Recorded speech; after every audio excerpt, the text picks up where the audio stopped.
Je me suis rendu compte que mes inspirations, ceux qui m'inspiraient, ceux qui me poussaient à passer à l'action, étaient surtout des hommes. Il y avait par exemple Steve Jobs, Antoine Blanche-Maison, Elon Musk, Dan Rosegard, mais il y avait très peu de femmes. Jusqu'à quelques jours où il y en a une en particulier qui a retenu mon attention. Les dernières vidéos de la chaîne étaient assez longues parce que oui, selon moi 7 minutes c'est assez long quand j'essaie d'être à chaque fois le plus concis et court possible. Donc cette fois-ci on va essayer de faire une vidéo de moins de 2 minutes. Est-ce que tu connais le World First Mother? You all here, it's connected to these people that you see right here standing to your left, to your right, behind you.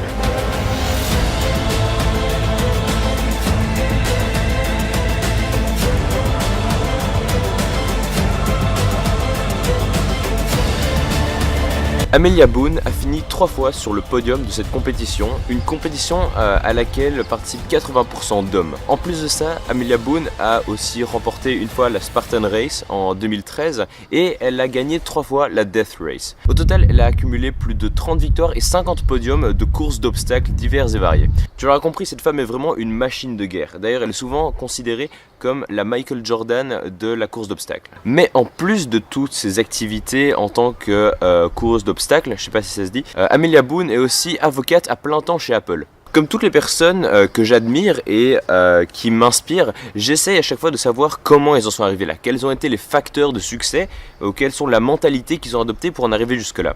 Tout d'abord, il y a le fait qu'elles ne se donnent pas d'excuses pour continuer à avancer. Un bête exemple, c'est que pendant quelques semaines, elle a été bloquée parce qu'elle s'était fait opérer du genou. Eh bien, elle a continué à s'entraîner. Elle ne s'est pas donné d'excuses en faisant travailler les muscles qu'elle savait continuer à faire travailler, donc les muscles du haut du corps. Ensuite, il faut savoir qu'elle vit à Chicago. Et Chicago, c'est pas vraiment une ville très propice pour les entraînements vraiment extrêmes et très intenses dont elle a besoin pour s'entraîner pour toutes les courses d'obstacles. Et donc, elle trouve des manières créatives pour se compliquer la tâche, pour avoir un entraînement adapté. De nouveau, elle ne cherche pas d'excuses. Elle essaie de contourner les obstacles qu'elle a devant elle. Et enfin, elle repousse constamment ses limites, donc ses limites psychologiques et les limites du corps humain. Elle-même, elle le dit, elle ne se considère pas comme étant spécialement rapide, spécialement forte, elle se considère juste comme étant bonne à souffrir, bonne en endurance, et qu'elle a pris l'habitude d'encaisser les coups et de repousser les limites de son corps.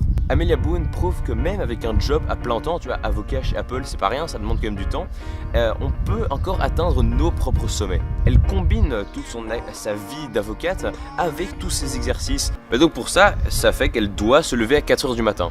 Mais Amelia Boone est surtout la preuve qu'on peut tous atteindre nos propres sommets du moment qu'on en a la volonté. C'est ce que j'ai toujours prôné sur cette chaîne. Alors maintenant, je veux savoir si toi, tu la connaissais déjà ou si j'ai réussi à te partager la passion que j'avais pour cette femme et l'admiration que je lui portais. Et il y a énormément d'autres femmes qui sont extrêmement inspirantes et on reviendra sûrement dessus. Si toi-même tu connais des femmes inspirantes qui ont atteint de grandes choses, n'hésite pas à m'en parler, peut-être que je les connais pas, je serais ravi de les découvrir. Je pense que j'ai échoué à faire une vidéo de moins de 2 minutes, mais c'est pas grave. Sur ce, moi je retourne bronzer et on se dit à la prochaine.